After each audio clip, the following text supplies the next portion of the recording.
দুর্গা বা আদি শক্তিকে হিন্দুদের প্রধান দেবী হিসাবে বিবেচনা করা হয়, যিনি মাতা, নবদুর্গা, দেবী, শক্তি, আধ্যাত্মিক শক্তি, ভগবতী, মাতা রানী, পার্বতী, জগত জননী, জগদম্বা, পরমেশ্বরী, পরম সনাতনী দেবী ইত্যাদি নামেও পরিচিত।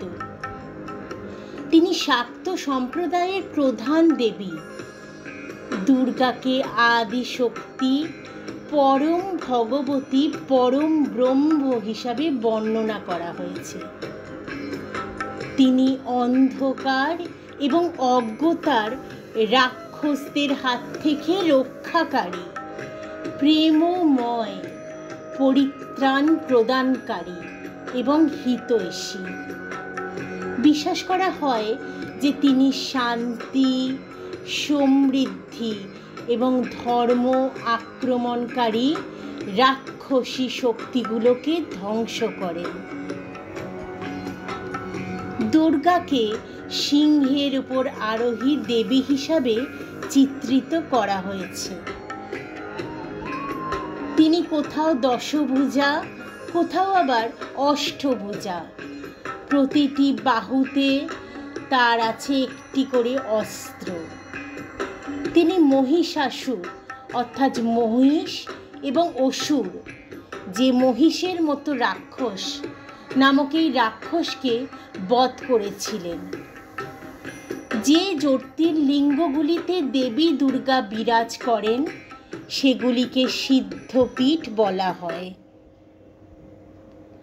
সেখানে গৃহীত সমস্ত সংকল্প পূর্ণ হয়। মহারাক্ষস দুর্গমাকে বধ করার পর দেবীর নামকরণ করা হয় দেবী দুর্গা। তিনি শতক্ষী রূপ ধারণ করেন। পরবর্তীকালে শাকম্ভরী দেবী নামে পরিচিত হন। শাকম্ভরী দেবী দুর্গামাসুরকে বধ করেন, যার ফলে তিনি সমগ্র বিশ্বে দেবী দুর্গা নামে বিখ্যাত হন।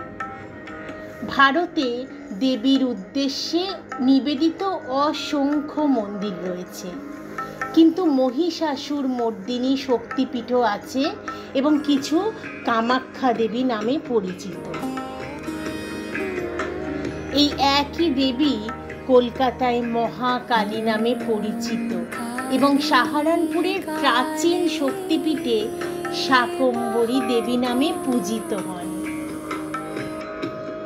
হিন্দুদের শক্তি সম্প্রদায়ে দেবী দুর্গাকে পরম শক্তি এবং বিশ্বের সর্বোচ্চ দেবী হিসাবে বিবেচনা করা হয়। বেদে দুর্গার ব্যাপক উল্লেখ থাকলেও উপনিষদে দেবী উমা হৈমবতী অর্থাৎ হিমালয়ের কন্যা উমা এই বর্ণনারূপের অবস্থান করছেন। পুরাণে দুর্গাকে আদি শক্তি হিসেবে বিবেচনা করা হয়। দুর্গা আসলে শিবের স্ত্রী আদি শক্তির একটি রূপ।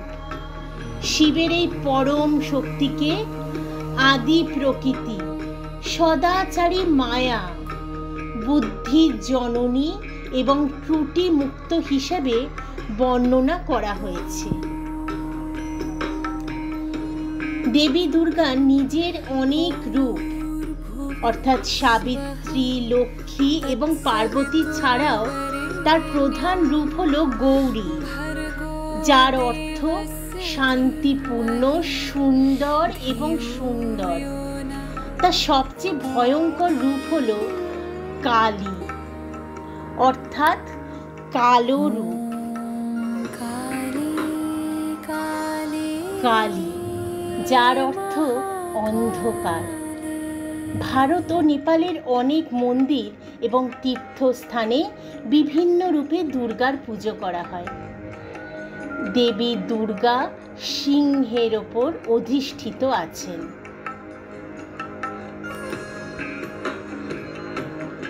মার্কেন্ডেয় চণ্ডী দেবী ভাগবত ও কালিকা পুরাণ অনুসারে মহামায়ার একটি কাহিনী শোনা যাক।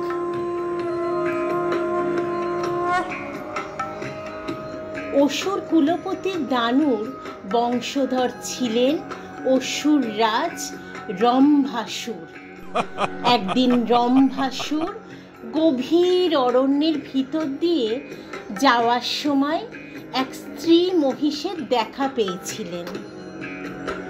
অলৌকিক ক্ষমতাধারী রম্ভাসুর জানতে পেরেছিলেন স্ত্রী মহিষটি আসলে পশু রূপ ধারণ করা এক রাজকন্যা, নাম তার শ্যামলা, যিনি অভিশাপের কারণে মহিষ হয়ে গিয়েছিলেন। অসুর রূপ ছেড়ে মহিষের রূপ ধারণ করে রম্ভাসুর নেমে গিয়েছিলেন জলাশয়ে। মহিষরূপী শ্যামলার সঙ্গে মিলিত হয়েছিলেন মহিষরূপী রম্ভাসুর। মিলনের ফলে গর্ভবতী হয়েছিলেন শ্যামলা। মহিষরূপী রাজকন্যা শ্যামলার গর্ভ থেকে জন্ম নিয়েছিলেন ত্রিভুবন কাঁপানো মহিষাসুর। মা শ্যামলা মহিষ ছিলেন বলে মহিষাসুরও মহিষের রূপ ধারণ করতে পারতেন। এছাড়াও বিপদের মুহূর্তে ও প্রয়োজনে অন্য পশুর রূপ ধারণ করবার সহজাত ক্ষমতা ছিল রম্ভাসুরের। জন্মের পর খুব বেশি দিন মাকে পাননি মহিষাসুর। পুত্রের জন্মের কিছুদিন পরেই মা শ্যামলার মৃত্যু হয়েছিল। অসুররাজ রম্ভাসুরের আত্মীয়েরা রাজপুত্র মহিষাসুরকে লালন পালন করতে শুরু করেছিলেন। পিতৃমাতৃহীন মহিষাসুর হয়ে উঠেছিলেন লাগাম ছাড়া ও দুর্বিনীত। তার উপর রম্ভাসুরের আত্মীয়েরা মহিষাসুরকে বলেছিলেন মহিষাসুরের মধ্যে ত্রিলোক বিজয়ী হওয়ার ক্ষমতা লুকিয়ে আছে। বালক মহিষাসুরের মধ্যেও ধীরে ধীরে ধারণা হতে শুরু করেছিল যে সে অপরাজেয়। সেই বালক বয়সে অসম্ভব অত্যাচারী হয়ে উঠেছিল মহিষাসুর। যুবক হওয়ার পর মহিষাসুর তার এক বয়স্ক আত্মীয়কে জিজ্ঞেস করলেন, তোমরা সারা জীবন ধরে আমাকে বলে এসেছো আমার মধ্যে ত্রিলোক বিজয়ী হওয়ার ক্ষমতা লুকিয়ে আছে। সেই স্বপ্ন বাল্যকাল থেকেই দেখতে শুরু করেছি আমি। এখন আমি যুবক, সেই স্বপ্ন পূরণ করতে চাই। বয়স্ক আত্মীয়টি স্মিত হেসে মহিষাসুরকে জানিয়েছিলেন তার পিতা অসুররাজ রম্ভাসুরের তপস্যার কথা। বয়স্ক আত্মীয়টি মহিষাসুরকে বুঝিয়েছিলেন ত্রিলোক জয় করতে গেলে মহিষাসুরকে অমরত্ব লাভ করতে হবে।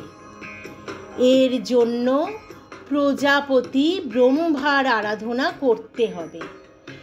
কঠোর তপস্যায় ব্রহ্মা তুষ্ট হলে মিলবে অমরত্ব। মহিষাসুর তপস্যা শুরু করেছিলেন। রম্ভাপুত্র মহিষাসুর গভীর অরণ্যে প্রবেশ করেছিলেন। বিপদ সংকুল অরণ্যে একটি গাছের তলায় এক পায়ে দাঁড়িয়ে শুরু করেছিলেন কঠোর তপস্যা। কেটে গিয়েছিল শতাব্দীর পর শতাব্দী। দীর্ঘ উপবাসে থাকা মহিষাসুরের দৈহিক শক্তি কমার বদলে অবিশ্বাস্যভাবে বৃদ্ধি পেতে শুরু করেছিল। মহিষাসুরের শরীর থেকে নির্গত তেজ ছড়িয়ে পড়তে শুরু করেছিল বিশ্ব ব্রহ্মাণ্ডে। মহিষাসুরের তেজ অনুভব করেছিলেন ধ্যানমগ্ন ব্রহ্মাও। ভক্তের কঠোর তপস্যায় তুষ্ট ব্রহ্মা দেখা দিয়েছিলেন মহিষাসুরকে। বলেছিলেন, আমি তোমার তপস্যায় তুষ্ট, আমার কাছে তুমি কি বর আশা করো? ব্রহ্মার পদতলে লুটিয়ে পড়ে মহিষাসুর চেয়েছিলেন অমরত্বের বর। উদ্বিগ্ন হয়েছিলেন প্রজাপতি ব্রহ্মা। তিনি জানতেন নৃশংস মহিষাসুরকে অমরত্বের বর দেওয়ার পরিণতি কি হতে পারে। তাই ব্রহ্মা বলেছিলেন, আমি তোমায় অমরত্বের বর প্রদান করতে পারি না, তবে তুমি আমার কাছে সেই বর চাইতে পারো যে বর পেলে দেবতা, মানুষ ও পশু তোমায় হত্যা করতে পারবে না, একমাত্র কোনো নারী তোমায় বধ করতে পারবে। ব্রহ্মার কথা শুনে মনে মনে হেসেছিলেন অগ্নিদেবের বরে জন্ম দেওয়া মহিষাসুর। এক কথায় সেই বর নিতে রাজি হয়ে গিয়েছিলেন। মহিষাসুর ভেবেছিলেন, কোনো নারীর পক্ষে তার মতো অমিত শক্তিশালী অসুরকে বধ করা সম্ভব নয়, তাই এই বর পাওয়া মানে অমরত্ব লাভ করা। উল্লসিত মহিষাসুরকে দেখে স্মিত হেসেছিলেন অন্তর্যামী ব্রহ্মা। ভক্ত মহিষাসুরকে বর দিয়ে ফিরে গিয়েছিলেন ব্রহ্মলোকে। অসুররাজ মহিষাসুরের অত্যাচারে কেঁপে উঠেছিল স্বর্গ, মর্ত্য, পাতাল। অরণ্য থেকে প্রাসাদে ফিরে এসেছিলেন অশুভ শক্তির প্রতীক মহিষাসুর। স্বর্গ, মর্ত্য, পাতাল জুড়ে অসুর সাম্রাজ্য বিস্তারের পরিকল্পনা করেছিলেন। শুরু করেছিলেন নির্মম অত্যাচার ও অকাতরে নরহত্যা। ত্রাহি ত্রাহি রব উঠেছিল ধরাধামে।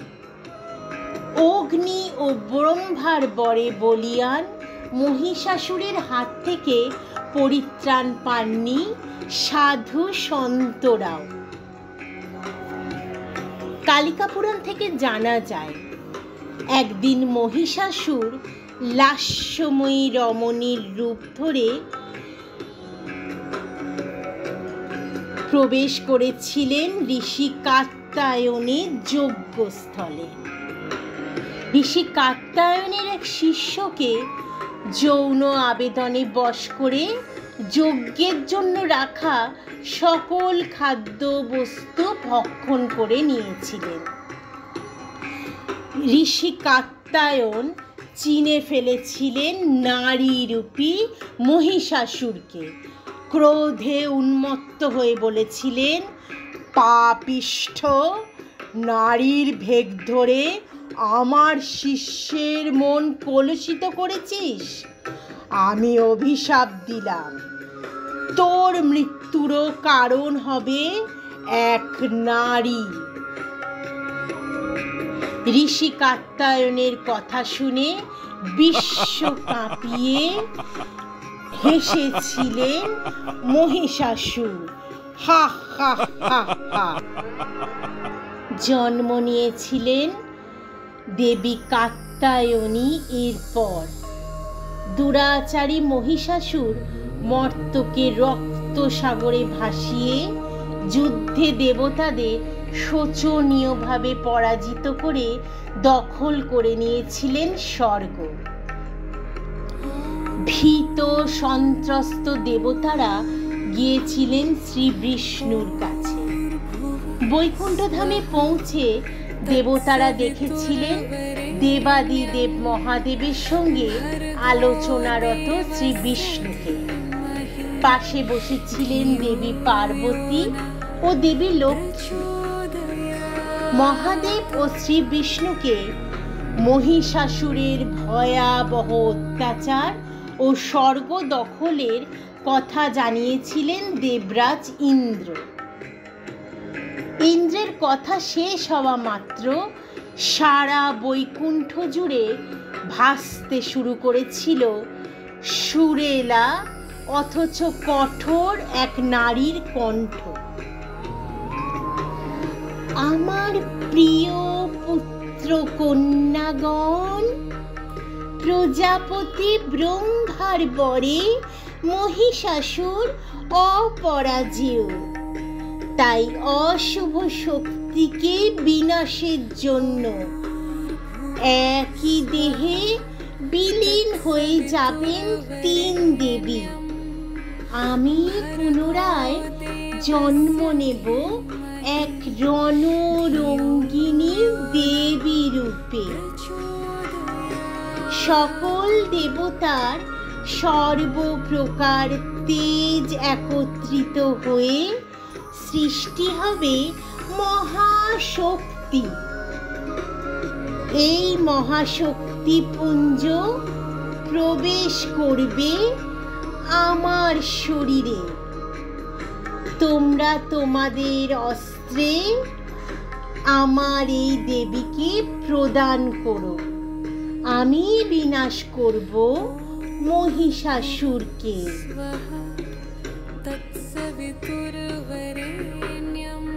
মহাদেবের মহাবাণী শুনে স্মিত হেসে উঠেছিলেন দেবী পার্বতী, দেবী সরস্বতী ও দেবী লক্ষ্মী।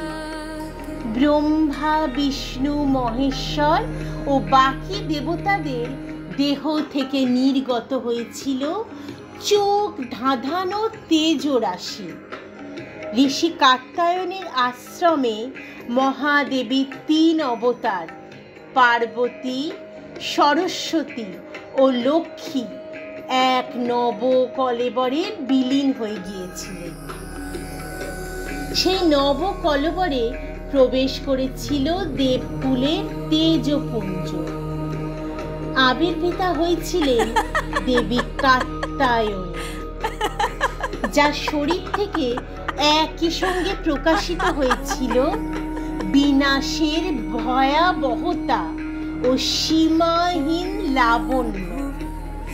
দেবীর সর্বাঙ্গ থেকে নির্গত জ্যোতির তীব্রতা এতই বেশি ছিল যে দেবতারাও দেবীর দিকে তাকিয়ে থাকতে পারছিলেন না।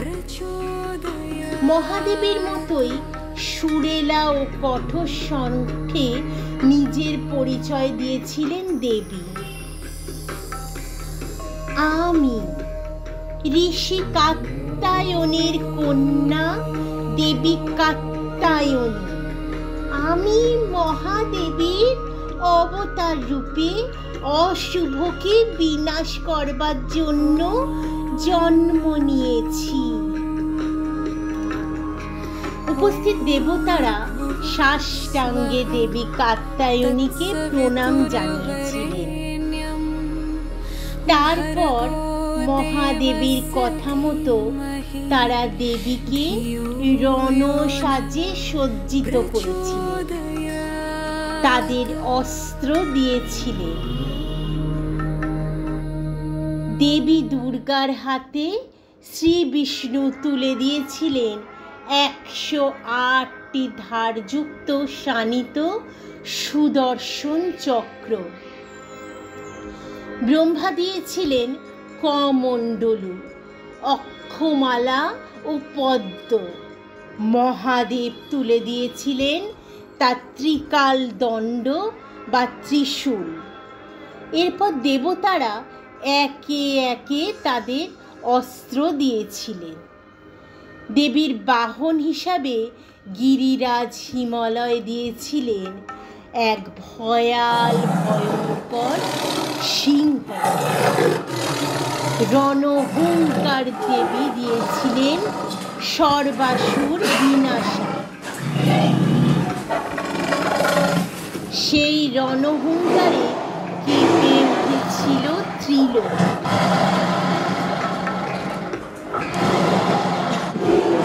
আকাশ ছুঁয়েছিল সাগরের উত্তাল ঢেউ।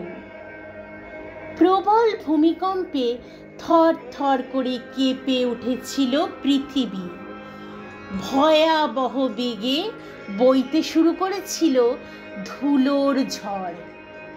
মহিষাসুরের কানে পৌঁছেছিল দেবীর রণহুঙ্কার। কয়েক মুহূর্তের জন্য বুঝি বুকের রক্ত জল হয়ে গিয়েছিল মহিষাসুরের। শব্দের উৎস খুঁজতে তিনি প্রাসাদের বাইরে এসেছিলেন। দূরে দৃষ্টি ভাসিয়ে মহিষাসুর দেখেছিলেন রণ সাজে সজ্জিতা এক অতীব অপরূপ সুন্দরী নারী সিংহের পিঠে চড়ে এগিয়ে আসছেন তারই প্রাসাদের দিকে। মহিষাসুরের মনে পড়েছিল ব্রহ্মার কথা। এই কি সেই নারী?